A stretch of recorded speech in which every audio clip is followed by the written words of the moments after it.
Tu fala assim, começa com W, pô. Aí ele é lá e traz assim. Vamos ficar com onde ele tá. Ele tá com a vitória. Ah, lá em cima, não. Ele tem... Não, ele... Nossa, No dia 1º de janeiro de 1863, a 13ª emenda, assinada pelo então presidente Abraham Lincoln, aboliu de vez a escravidão nos Estados Unidos. Entretanto, assim como em muitos países, a nova população reconhecida por lei, composta por mais de 4 milhões de ex-escravos, não foi efetivamente integrada. Um ex-escravo continuaria à margem da sociedade, sofrendo em muitos casos constantes humilhações e as mais diversas formas de violência.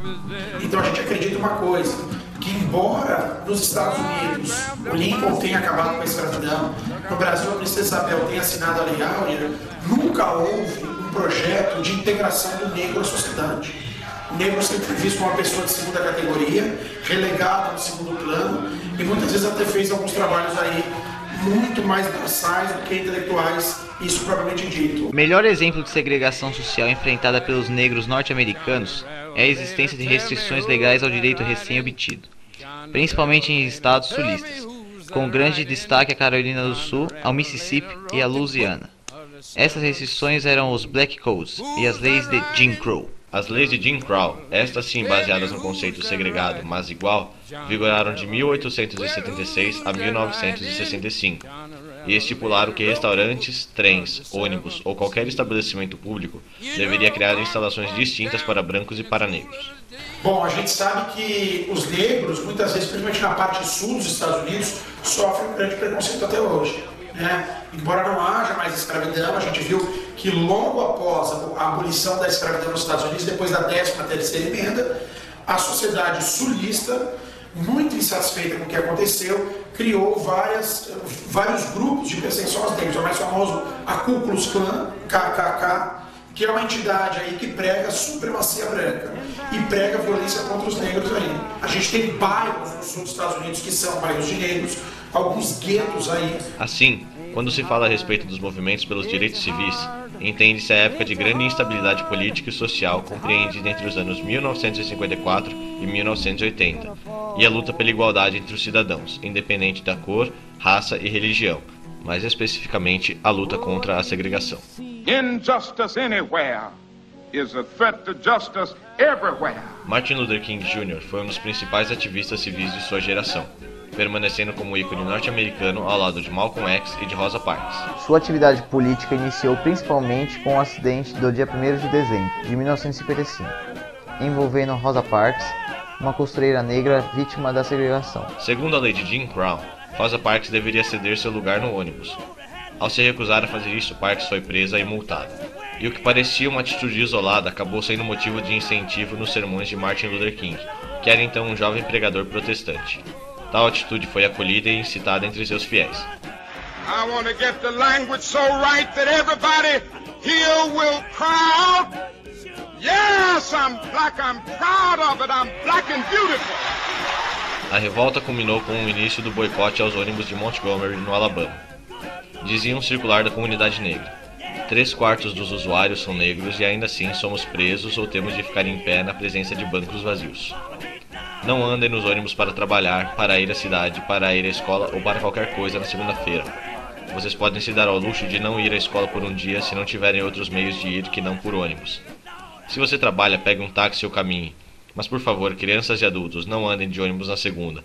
Não andem em nenhum ônibus na segunda. Então, porque na verdade o boicote é uma forma de resistência, pessoal, sem violência. O que é um boicote? Ninguém admite fazer tal coisa. Então o que acontece? Ninguém queria, durante a lei que segregava brancos e negros, os negros não queriam mais pegar o ônibus nos Estados Unidos, por causa da questão da Rosa Parks. Então eles falaram, nós não iremos sentar no ônibus. Então eles falaram, quem tiver carro, dê carona para o cara que não tem. Vá a pé para o seu emprego, vá de bicicleta. Não ande de ônibus. E como o boicote causasse uma imensa deficiência financeira no sistema público de transportes do município, muitas reações de opositores, como as da Comissão de Homens Brancos, começaram a surgir. As casas de Luther King e de Ralph Abernathy, mais 4 igrejas foram atacadas por coquetéis Molotov. Entretanto, o boicote não poderia ter sido mais bem sucedido. Muitos preferiram o pedestrianismo à submissão às leis de Jim Crow. Às vezes é necessário todo mundo meio que perder um pouquinho, e não era perda, tá pessoal? para literalmente ganhar. Vários movimentos da história nos ensinam isso. Quando há mobilização, organização e seriedade na proposta, a coisa acontece. E o boicote, que todo mundo achava que ia durar um dia, durou 10, durou 100, durou 381 dias. Os negros não pegaram ônibus, até que a Suprema Corte Americana teve que rever as leis de segregação racial. Um passo a mais na luta contra a segregação fora dado. Não haveria mais suporte legal à discriminação em locais públicos. No fim, o boicote impulsionou os movimentos civis ao longo do país, inclusive em estados do sul, e aumentou consideravelmente a evidência nacional de Martin Luther King. Em 1957, Luther King e mais outros ativistas civis e pastores fundaram a Conferência de Liderança Cristã do Sul, SCLC em inglês, da qual foi presidente até a morte. O principal objetivo do grupo era a luta pacífica por direitos, principalmente pelo voto. E mesmo não promovendo movimentos por direitos civis por um período, Luther King se viu envolvido em greves estudantis no Sul, a partir da qual o Comitê Não Violento de Coordenação Estudantil, SNCC em inglês, surgiu. Esse grupo já era mais radical e criticou King pelo envolvimento com a Conferência de Liderança Cristã do Sul. Como não conseguisse conciliar os dois grupos, King passou a realizar manifestações sem a participação de nenhum dos dois.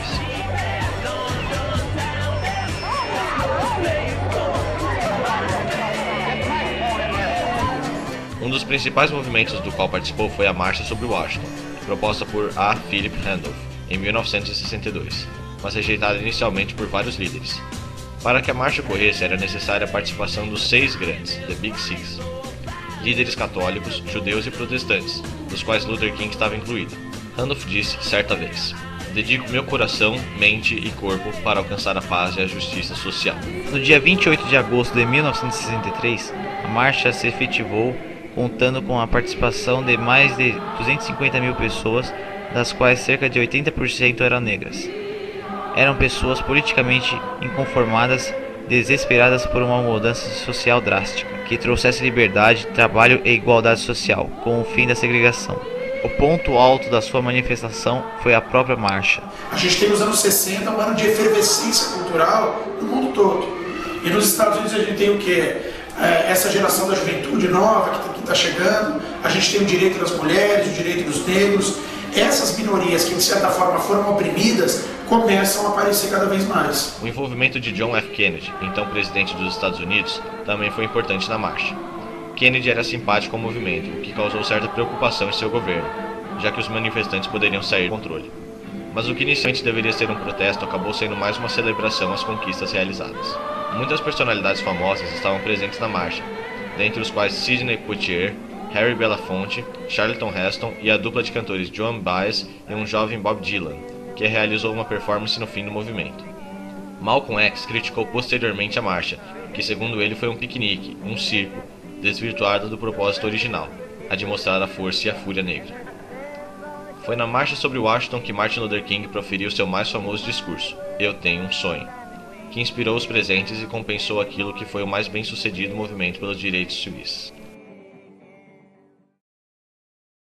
Martin Luther King nasceu em Atlanta, no sul do país, e desde cedo recebeu grande influência do protestantismo e da ideia de nunca se inferiorizar perante um branco, mas sim amá-los apesar da brutalidade policial e da injustiça de tribunais contra negros. Bacharelou-se em Sociologia e fez doutorado em Teologia. Mas, semelhante a seu pai e seu avô materno, tornou-se pastor de uma igreja batista em Montgomery, fato que explica sua notável retórica e sua capacidade de comover o ouvinte. Martin Luther King foi preso diversas vezes, em muitos manifestos foi agredido pela força policial e, junto a outros manifestantes, atacado por cachorros e por bombas de gás. A forma de protestos com o uso da não-violência foi uma forte influência do líder civil indiano Mohandas Gandhi sobre Martin Luther King. Ao contrário das ações violentas e radicais propostas pelos Panteras Negras e por Malcolm X, Luther King acreditava e pregava a manifestação pacífica, com a realização de marchas e boicotes. O próprio Gandhi foi bem sucedido na sua luta contra a dominação inglesa sobre a Índia, apenas usando da não-violência, boicote aos produtos ingleses, a valorização da produção interna e assim por diante. A inspiração em Gandhi, também observada em Nelson Mandela contra o apartheid, compôs grande parte de sua filosofia.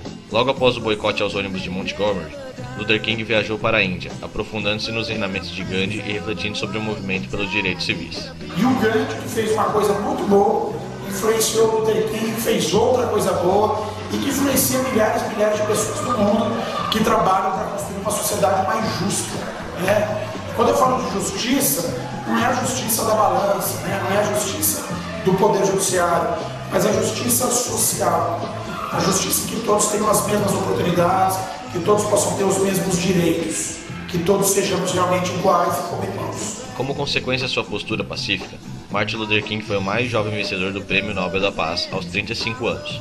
Ao aceitar o prêmio, disse: Eu me recuso a aceitar a visão de que a humanidade está tão tragicamente ligada à escuridão sem estrelas do racismo e da guerra, que o despontar de um dia luminoso de paz e fraternidade jamais possa se tornar uma realidade.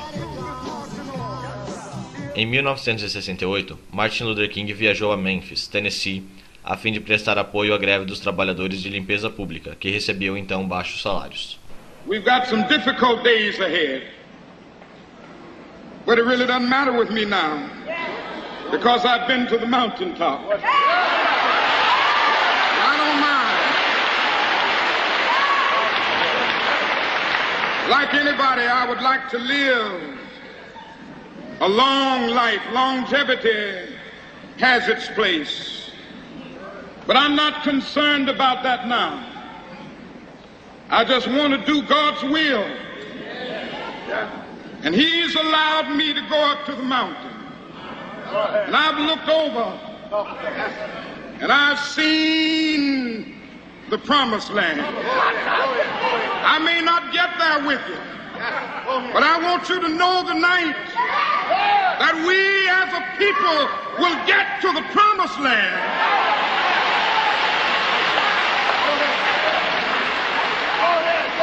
So I'm happy tonight. I'm not worried about anything. I'm not fearing any man. Mine eyes have seen the glory of the coming of the Lord.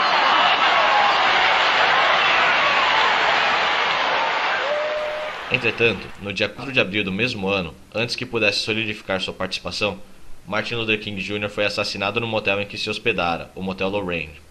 O pastor protestante, importante ativista civil, foi assassinado por um tiro de rifle na sacada do segundo andar do motel. Foi logo levado ao hospital, mas seu rosto desfigurado pouco indicava além de sua evidente morte. Bom, a gente sabe que a vida do Martin Luther King foi uma vida curta, mas a gente sabe que o que ao mesmo tempo foi muito intensa e o legado cultural dele, do Martin Luther King, permanece vivo até hoje. Quantas e quantas gerações nos espelham num líder positivo, que fizeram uma coisa pela humanidade, que superaram os seus medos, acreditaram nos seus sonhos e realmente fizeram algo de bom para a humanidade, deixaram aí uma marca, um legado para toda a humanidade. I have a dream that one day on the red hills of Georgia, the sons of former slaves and the sons of former slave owners, will they be able to sit down together at the table of brotherhood? I have a dream that one day,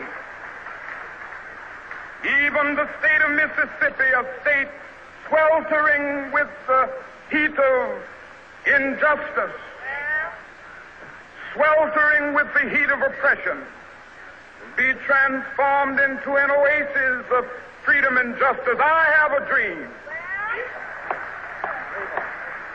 that my 4 little children will one day live in a nation where they will not be judged by the color of their skin, but by the content of their character. I have a dream today.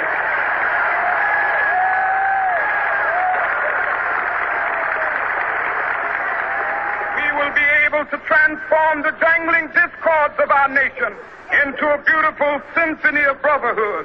With this faith, we will be able to work together, to pray together, to struggle together, to go to jail together, to stand up for freedom together, knowing that we will be free one day.